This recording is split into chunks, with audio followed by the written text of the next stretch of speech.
सुप्रभात। स्थित प्रज्ञ। स्थित प्रज्ञ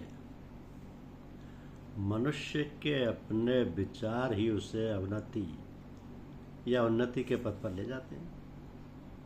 तो यह आवश्यक है कि हम अपने विचारों को शुद्ध और पवित्र रखें। उसके लिए हमें क्या करना चाहिए? सबसे पहली बात तो यह है कि हमें ये बोध, ये ज्ञान होना चाहिए कि हमारा कर्तव्य क्या है। कर्तव्य भी कई प्रकार के होते हैं। एक तो यह कि मानव जीवन का लक्ष्य क्या है, ये तो सबसे अहम बात है। दूसरा यह कि हमारे अपने परिवारजनों से, माता पिता, भाई बंधुओं से व्यवहार कैसा होना चाहिए, अपने पड़ोसियों से कैसा बर्ताव होना चाहिए, तथा समाज, देश पर सारे विश्व के प्रति हमारा कर्तव्य क्या हो। ये सब बातें एक साथ सोचना, समझना और फिर निर्णय लेना बहुत ही जटिल व उलझन में डालने वाला है।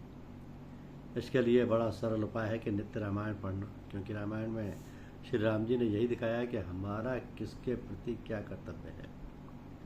हमारे परम पूज्य लाला जी महाराज ने लिखा है कि सब लोगों को चाहिए कि अपने बाल बच्चों को धार्मिक शिक्षा दिलाएं। धार्मिक शिक्षा दिलाएं, धार्मिक ग्रंथ जरूर पढ़ाएं, लेकिन जब हम स्वयं धार्मिक ग्रंथ नहीं पढ़ते हैं तो लड़के बच्चों को क्या पढ़ाएंगे। इसके लिए एक और सरल उपाय है, भागवत आराधना, पूजा पाठ करना, भगवान के किसी नाम का निरंतर जप करते रहना। ये विचार हरदम बना रहे कि हम जो कुछ कार्य करें भगवान का कार्य समझकर भगवान के लिए करें, तो फिर हमारा हर काम पूजा हो जाएगा। इन सभी बातों के लिए आवश्यक है कि हम सत्संग करें। सामान्यतः जो स्थिति हम वर्षों के प्रयास से भी नहीं प्राप्त कर पाते हैं, सत्संग में बहुत ही आसानी से कुछ समय में उपलब्ध हो जाती है।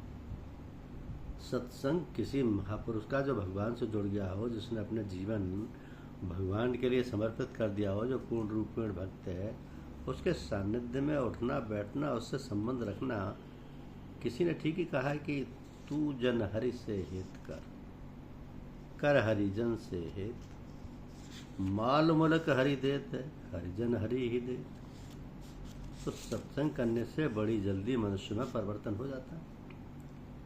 इस विषय में यह मुहावरा बड़ा उपयोगी है कि गुरु कीजे जान, पानी पीजे छान।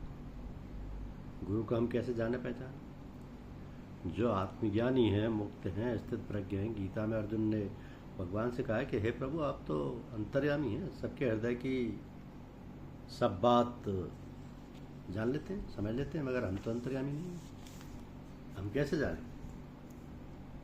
ऐसे महापुरुष को तो हमें आप सीधी ये बात बताइए कि ऐसा महापुरुष कैसे बैठता है, कैसे चलता है, कैसे बोलता है। ये प्रसंग गीता में दूसरे अध्याय के 54वें श्लोक से 72वें श्लोक तक विस्तार से बताया गया है। उसको पढ़कर समझा जा सकता है। ये सारी बातें जो हम कर रहे हैं लगभग सभी लोग जानते समझते हैं, केवल व्यवहार में लाने की बात है। एक बार किसी सत्संग ने श्रीमान लाला जी से कहा, सत्संगी ने, कि हम लोगों को तो कुछ इस प्रकार के कपड़े पहनने चाहिए कि जिसे देखकर ये जाना जा सके कि ये सत्संगी है। तो उसके उत्तर में महाराज जी ने कहा कि इसकी आवश्यकता ही नहीं है। हम लोगों को तो रहन सहन व व्यवहार बर्ताव भी ऐसा होना चाहिए कि जिसे देखकर पहचाना जा सके कि ये सत्संगी है। तो जीवन का कुछ पता नहीं कि कब सांस बंद हो जाए और हम संसार से चल बसे। इसलिए जो समय मिला है उसको प्रेम पूर्वक लग लिपट कर सदुपयोग कर लिया जाए, परमार्थ की कमाई कर ली जाए कि मनुष्य जीवन का चरम लक्ष्य है, जो कि मनुष्य जीवन का परम लक्ष्य है।